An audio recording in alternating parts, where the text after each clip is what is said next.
Students of class 5, B ready with pen and paper. খাতা কলম নিয়ে রেডি হয়ে যা। আজ তোদিকে একটা নতুন পাঠ শেখাবো। Lesson number 7। তোদের কাছে ইংরেজি বই আছে, ইংরেজি বই নিয়ে টেক্সট বুক নিয়ে বসে পড়। Okay, all are ready with lesson number 7, page number 75। Okay, the rebel poet.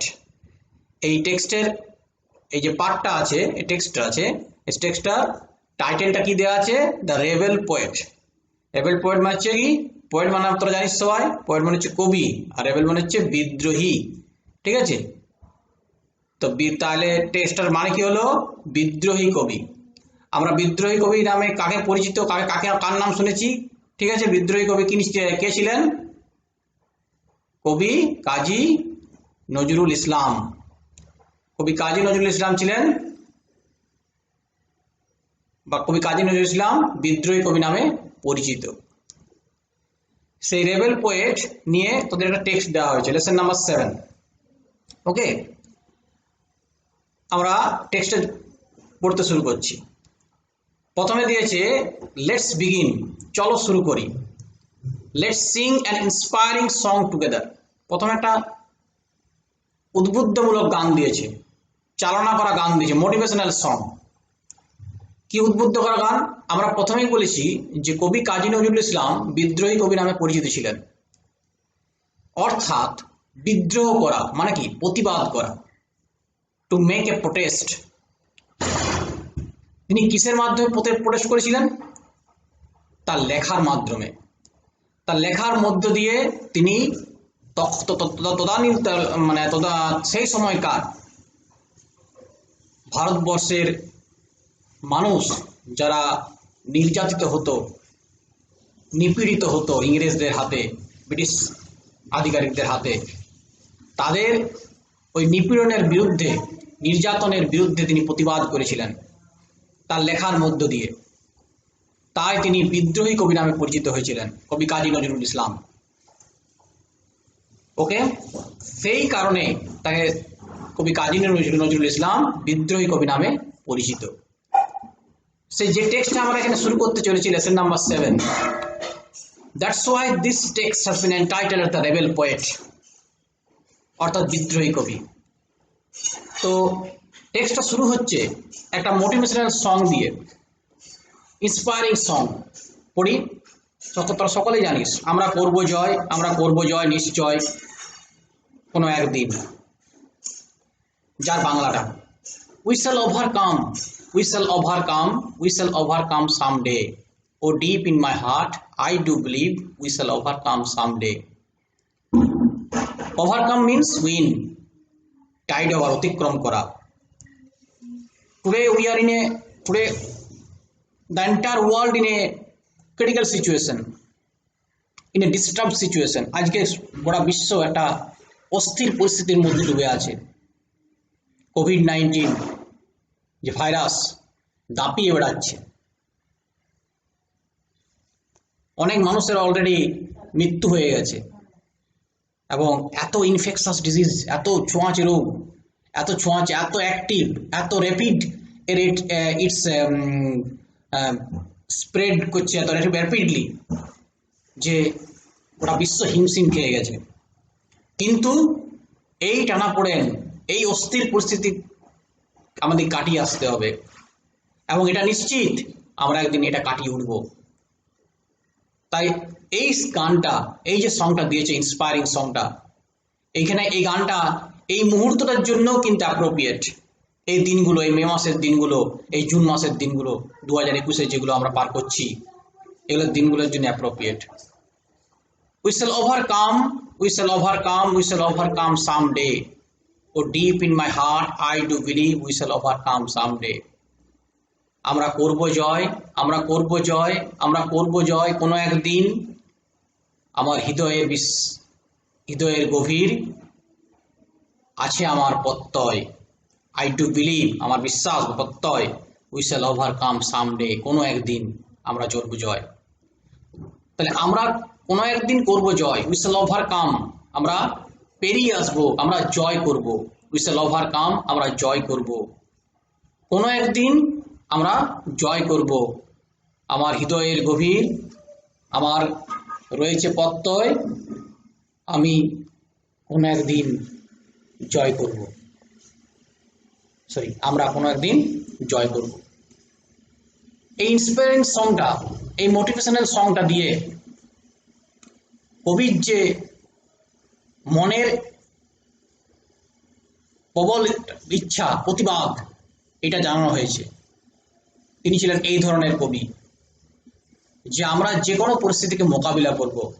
We shall face every awkward situation, every challenges of life, and we must overcome all the troubles. Let's read, চলো পড়ি। কিভাবে text দেওয়া হয়েছে? এটা কথোপকথন আকারে দেওয়া হয়েছে। কথোপকথন মিন্স ডায়ালগ, কনভারসেশন বলতে পারো। ডায়ালগস কিন্তু happens between to persons. Dialogue কিন্তু দুজন ব্যক্তির মধ্যে হয়। ওকে, তো লেটস রিড, চলো পড়ি। কার সঙ্গে কথা হচ্ছে এখানে? প্রীতম এবং তার বাবার সঙ্গে কথা হচ্ছে। প্রথমে একটা ইনফরমেশন দিয়ে দিয়েছি তোমাদেরকে। Pritam is a student of class 5। Pritam class 5 এর ছাত্র। He returns home from school all excited. Say school থেকে বাড়ি ফিরেছে কেমন হয়ে? উত্তেজিত হয়ে। All excited, something he has hard in school, কোনো কিছুটা স্কুলে শুনেছে। বা his teacher has given him some lesson, অথবা তার শিক্ষক তাকে কিছু একটা পাঠ দিয়েছে। That's why he is so much excited, সেজন্য সে এত উত্তেজিত। কি একটা ব্যাপার, কিছুটা জেনেছে। কোনো একটা জিনিস জানলে আমরা উত্তেজিত হই না? সেরকম উত্তেজিত হয়েছে। He returns home, say school থেকে বাড়ি ফিরেছে। He finds his father reading a newspaper. He finds his father reading a newspaper. সে যখন স্কুল থেকে বাড়ি ফিরে কি দেখছে? সে দেখছে তার বাবা খবরের কাগজ পড়ছে। তাহলে how does he find his father? He finds his father reading a newspaper. সে দেখছে তার বাবা খবরের কাগজ পড়ছে। Now the dialogue starts. এখন এর কথোপকথনটা শুরু হচ্ছে। Okay, Pritam, father, guess what happened today. বাবা, অনুমান করে বলো তো কি হয়েছে আজকে। তখন বাবা বলছে, হোয়াট ডিয়ার, কি সোনা। ডিয়ার ভালোবাসে যেটা বলা হয়, হোয়াট ডিয়ার। আমরা তোমার বাবা তোমাদেরকে বলে না সোনা, বাছা, ঠিক আছে? তো সেরকমই হোয়াট ডিয়ার, কি হয়েছে সোনা। প্রীতম বলছে, our teacher has asked us to Singh A patriotic song on the Republic Day. এটা হচ্ছে তাহলে this is the reason for his excitement. তার যে উত্তেজনা, এটা কারণ। তাহলে why Pritam was so excited, বা was Pritam so excited? Pritam কেন অত উত্তেজিত ছিল? Pritam was excited because his teacher had asked him not them to sing a patriotic song on the Republic Day. তাদেরকে বলেছে যে প্রজাতন্ত্র দিবসের দিনে একটা দেশাত্মবোধক গান গাইতে হবে। আমরা রিপাবলিক ডে শুনেছি, প্রজাতন্ত্র দিবস কোন দিন? 26শে জানুয়ারি। কি হয়েছিল? আমাদের সংবিধান কি হয়েছিল? এফেক্টিভ হয়েছিল। 26শে জানুয়ারি 1950 সাল থেকে আমাদের সংবিধান এফেক্টিভ হয়েছিল, অর্থাৎ কার্যকরী হয়েছিল, এবং আমরা প্রজাতন্ত্র বা দিবস হিসাবে সেই দিনটা থেকে পালন করি। সেই রিপাবলিক ডে, প্রজাতন্ত্র দিবসের দিন, আমরা এটা ন্যাশনাল হলিডে, জাতীয় ছুটির দিন। সেই ছুটির দিনে আমরা জানি আমরা স্কুলে আমাদের উদযাপন করা হয় প্রজাতন্ত্র দিবসের দিন। এবং এই ছুটির দিনে কি বলেছে শিক্ষক মহাশয়? যে তোমরা সকলে মিলে একটা দেশাত্মবোধক গান গাইবে। আমরা দেশাত্মবোধক মানে দেশের সম্মানে, স্বার্থে, যারা দেশের জন্য আত্মবলিদান দিয়েছে, প্রাণ দিয়েছে, লড়াই করেছে, তাদের জয়ে তাদের শ্রদ্ধাতে একটা গান গাইতে বলেছে। সেটা হচ্ছে দেশাত্মবোধক গান। সেই teacher, our teacher has asked, Pritam তার বাবাকে জানালো যে তাদের শিক্ষক তাদেরকে একটা দেশাত্মবোধক গান গাইতে বলেছে প্রজাতন্ত্র দিবসের দিনে। ফাদার, বাবা তখন বলছে which song are you going to Singh song, তাহলে শোনা, তাহলে কোন গানটা গাইবে বলো তো তোমরা, মানে which song you have decided to Singh, তোমরা কোন গানটা স্থির করেছো। ওরা তো ছোট ক্লাস 5-এ, তার অতটা স্থির করতে পারবে না, তো ওদের শিক্ষিকা স্থির করে দিয়েছে, সেটাই বলছে। পিতাম বলছে ম্যাডাম সাজেস্টেড, ম্যাডাম MA উপরে অ্যাপোস্ট্রফি কমা আছে AM, এটা অ্যাব্রিভিয়েটেড টার্ম বলা হয়, এটা সংক্ষিপ্ত রূপ ম্যাডাম, ঠিক আছে। তো madam suggested that we should Singh কারার ওই লৌহ কপাট। তাহলে মহাশয়া, শিক্ষিকা মহাশয়া কি বলে দিয়েছে, কোনটা বলেছে, যে কারার ওই লৌহ কপাট বলে যেটা গানটা আছে সেই গানটা গাইবে। এই গানটা কার লেখা, কবি কাজী নজরুল ইসলামের লেখা। কারার ওই লৌহ কপাট ভেঙে ফেললে পড়লো লোপাট, এই যে গানটা আছে এই গানটা গাইতে বলেছে। এটা কে সাজেস্ট করেছে, ম্যাডাম সাজেস্ট করেছে, প্রস্তাব দিয়েছে যে তোরা এই গানটা গাইবি ওই দিন। কোন দিন, ওই রিপাবলিক ডে দিনে তোরা এই গানটা গাইবি। ফাদার তখন জিজ্ঞেস do you know who has written the song Pritam, Pritam তুমি কি জানো এই গানটা কে গেয়েছে, কে লিখেছে, who has written this song, কে লিখেছে জানো কি প্রীতম। প্রীতম তখন বলছে নো ফাদার, না বাবা জানি না তো, ম্যাডাম তো বলেছে যে কারার ওই লৌহ কপাট গানটা তোরা একসঙ্গে গাইবি, কিন্তু আমরা জানি না বা আমি জানি না যে who has written this song, কে গানটা গিয়েছে। তো ফাদার বলছে he is our great poet Kazi Nazrul Islam. এই গানটার লেখক হলেন কে, কবি কাজী নজরুল ইসলাম, এবং এই কবি কাজী নজরুল ইসলাম বিদ্রোহী কবি নামে পরিচিত, ঠিক আছে। তো সেই কাজী নজরুল ইসলাম, আবার Kazi Nazrul Islam the author of the famous poem Bidrohi, তাহলে নামটা টাইটেলের সঙ্গে অ্যাটাচ করছে কি হবে যাবে, কবি কাজী নজরুল ইসলামের বিদ্রোহী বলে একটা কবিতা লিখেছিলেন, যে বিখ্যাত কবিতা বিদ্রোহী, সেই বিদ্রোহী কবিতার লেখক কাজী নজরুল ইসলামের লেখা এই গানটা, ঠিক আছে। তো সেই বিদ্রোহী কবিতার জন্য যিনি বিখ্যাত হয়েছিলেন, ফেমাস হয়েছিলেন, এবং ইন ফিউচার, এবং যাকে আমরা বিদ্রোহী কবি নামে স্বীকৃতি দিয়েছি, যাকে আমরা জানি বা চিনি, সেই বিদ্রোহী কবি কাজী নজরুল ইসলামের লেখা, তিনি মহান কবি ছিলেন। প্রথম বলছে will you tell me more about him, তুমি কি আমাকে বলবে তার সম্বন্ধে, আরো বলবে, মোর অ্যাবাউট, আরো বলবে। বাবা বলছে he was born at a time when India was under the British rule, তিনি জন্মগ্রহণ করেছিলেন এমন এক সময়ে যখন ভারতবর্ষে ব্রিটিশরা শাসন করছিল, বা ভারতবর্ষ ব্রিটিশদের অধীনে ছিল। ইন্ডিয়া ওয়াজ আন্ডার মানে এখানে অধীন, নিচে না, আন্ডার মানে অধীনে, হি ওয়ার্কস আন্ডার মি, সে আমার অধীনে কাজ করে। India was under the British rule, Bharatvarsha ব্রিটিশদের অধীনে ছিল। Through his writing he inspired the Indian youth two boldly fight for freedom, তার লেখার মধ্য দিয়ে তিনি ভারতীয় যুবকদেরকে উদ্বুদ্ধ করেছিলেন স্বাধীনতার জন্য সাহসের সঙ্গে লড়াই করতে। তাহলে বিদ্রোহী কবি কি জন্য বলা হচ্ছে বুঝতে পারলে, কাজী নজরুল ইসলামের কবিতার মধ্য দিয়ে তিনি উদ্বুদ্ধ করেছিলেন, ইন্সপায়ার করেছিলেন, মোটিভেট করেছিলেন কাদেরকে, ভারতীয় যুবকদেরকে, তদানীন্তনকালের যুবকদেরকে, টু বোল্ডলি ফাইট, সাহসের সঙ্গে লড়াই করতে, কাদের সঙ্গে, against the British government, British সরকার যারা আমাদের দেশকে পরাধীন করে রেখেছিল, সেই ব্রিটিশদের বিরুদ্ধে লড়াই করতে তাদেরকে উদ্বুদ্ধ করেছিলেন। কাদেরকে উদ্বুদ্ধ করেছিলেন, ভারতীয় যুবকদেরকে তিনি লেখার মাধ্যমে উদ্বুদ্ধ করেছিলেন।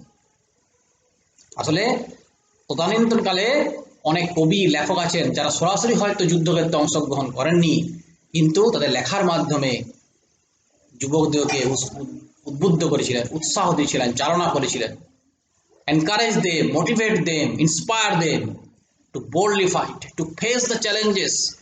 কারণ ব্রিটিশরা ছিল খুবই অত্যাচারী, যারা জমি কাড়িয়ে নিত, গরু বাছুর নিয়ে নিত, ঘর ভেঙে দিত, জোর করে তারা বেগার খাটুনি খাটাতো। তাহলে সেই নির্মম অত্যাচারের বিরুদ্ধে, অন্যায় অত্যাচারের বিরুদ্ধে ভারতীয় যুবকদেরকে তিনি উদ্বুদ্ধ করেছিলেন। কারণ যদি যুবকদের উদ্বুদ্ধ না করা যায়, যদি ইংরেজদেরকে প্রতিবাদ করে ঠেকানো না যায়, তাহলে আমাদের দেশ প্রথম দিন স্বাধীন হতো না।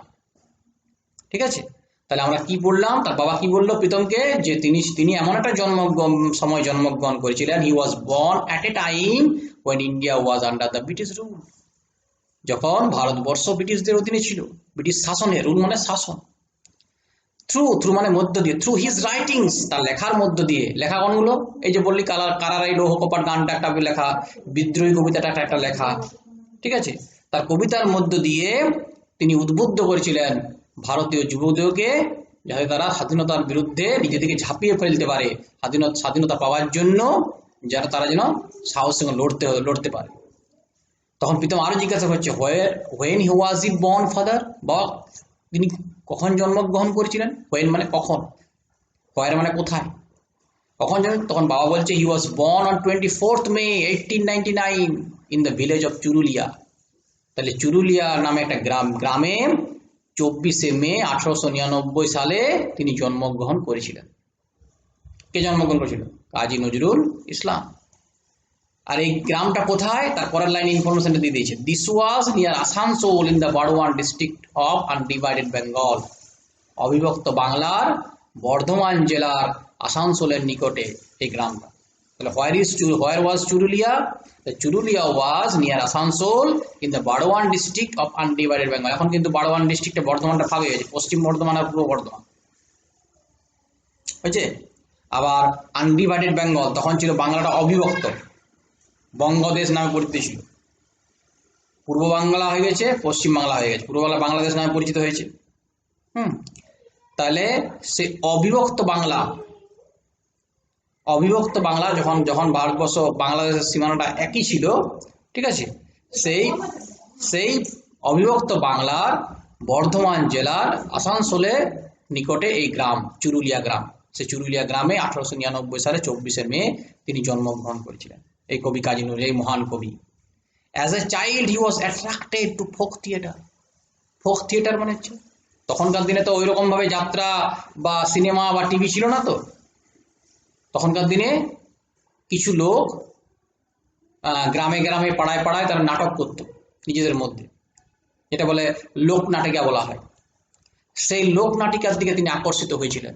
সেগুলাই ছিল তখনকার দিনে মনোরঞ্জনের বিষয়, গান, বাউল গান, কীর্তন, লোকনাটিকা, এগুলো ছিল। এইগুলোর দিকে তিনি আকর্ষিত হয়েছিলেন, ফোক থিয়েটার, লোকনাটিকা, ঠিক আছে, বা লোকনাট্য যেটা বলে।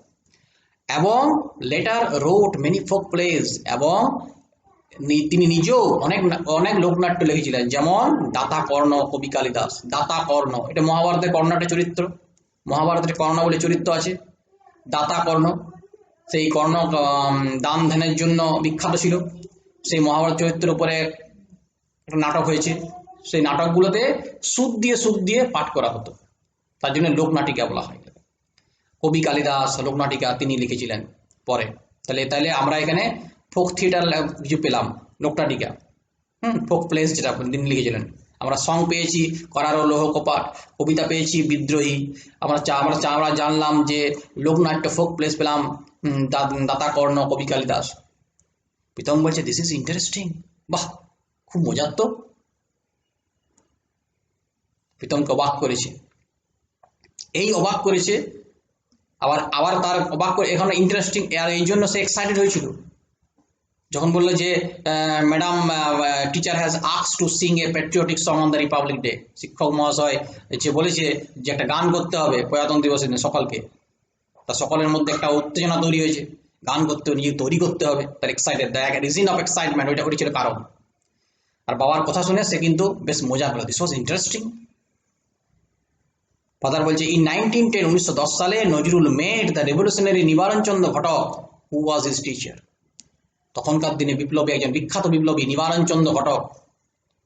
কারণ তখনকার দিনে সব বিপ্লবী কাজকর্ম ব্রিটিশদেরকে না জানিয়ে, অর্থাৎ গোপনে গোপনে করা হতো, তাহলে তো ওদেরকে গ্রেপ্তার করে ওদেরকে জেলে পাঠিয়ে দেবে কিংবা মেরে ফেলবে বন্দুক দিয়ে। তো সেটাই বলছে 1910 সালে নজরুল তার শিক্ষক নিবারণ চন্দ্র ঘটকের সঙ্গে সাক্ষাৎ পেয়েছিলেন। মিটের পাস্ট টেন্স মেট। নিবারণ চন্দ্র ঘটক ছিলেন তার শিক্ষক। ঠিক আছে। The poet Kumudranjan Mallick was the headmaster of the school Nazrul joint next. আবার নজরুল পরে যে স্কুলটায় ভর্তি হয়েছিল সেই স্কুলটার কবি কে ছিল, হেডমাস্টার ছিল নিবারণচন্দ্র ঘটক, তিনিও ছিলেন একজন কবি। নিবারণচন্দ্র ঘটক তিনি ছিলেন একজন কবি। তাহলে এই দুটো ইনফরমেশন দিল কেন? এই নিবারণচন্দ্র ঘটক ছিলেন কুমুদরঞ্জন মল্লিক ছিলেন একজন কবি, আর নিবারণচন্দ্র ঘটক ছিলেন একজন টিচার। এই দুটো ইনফরমেশন কেন দিল বলতে? কারণ নজরুলের জীবনে নজরুল যেমন একধারে কবি, একধারে বিদ্রোহী, অর্থাৎ তিনি হয়তো সরাসরি actively he had not participated in against the British rule বা against the British government, কিন্তু লেখনের মাধ্যমে আমরা পড়েছি থ্রু হিজ রাইটিংস হি মোটিভেটেড। এটাও কিন্তু তখনকার দিনে অন্যায় ছিল, বেআইনি ছিল, এই জন্য তাকে জেলে যেতে হয়েছিল নজরুলকেও। তো সেই জন্য বলেছে রেভলিউশন মানে বিপ্লবিক, মানে হচ্ছে বিপ্লবী, মানে যিনি বিপ্লব করেন বা বিপ্লব বা যিনি প্রতিবাদ করেন, সে নিবারণচন্দ্র ঘটকের সঙ্গে সাক্ষাৎ হয়েছিল এবং কবি কুমুদরঞ্জন মল্লিক তাকে উদ্বুদ্ধ করেছিল কবিতা লেখার জন্য। আর কুমুদরঞ্জন মল্লিক ছিলেন তিনি যে স্কুলে যোগদান করেছিলেন তার সেই পরের স্কুলের হেডমাস্টার। এখানে আমরা কতগুলো ওয়ান নোটস পেয়েছি। প্যাট্রিয়টিক, প্যাট্রিয়টিক মানে কি বললাম? দেশাত্মবোধ, expressing love for one country, মানে দেশের প্রতি রেসপেক্ট, ভালোবাসা জানিয়ে একটা গান, দেশের প্রতি একটা ভালোবাসা জানিয়ে প্যাট্রিয়টিক। ইন্সপায়ার, মোটিভেট, যেটা বলছিলাম চালনা করা, মোটিভেটেড দিয়েছে। ফোক থিয়েটার, লোকনাটিকা বলেছিলাম theatre of the common people of a country, অর্থাৎ গ্রামের লোকগুলা যেগুলো করে, কান্ট্রি মানে দেশ, কান্ট্রি মানে গ্রাম, গ্রামের লোকগুলো, সাধারণ লোকগুলো যে নাটকগুলো করে সুখ দিয়ে সেগুলো বলা ফোক থিয়েটার। আর রিভলিউশন মানে হচ্ছে পার্সন হু রিভোল্টস, যে বিদ্রোহ করে, যে প্রতিবাদ করে, তাকে বলে রিভলিউশনারি। ওকে, তাহলে টেক্সটটা ভালো করে পড়বি, দিয়ে আরো তৈরি করবি। হ্যাঁ, ভালো করে রিডিং করার পর নতুন নতুন শব্দগুলোর মানেগুলো অনুধাবন করার চেষ্টা করবি, দিয়ে পরের দিন প্রশ্নের উত্তরগুলো আমরা আলোচনা করব। ওকে, স্টে হোম, স্টে সেফ।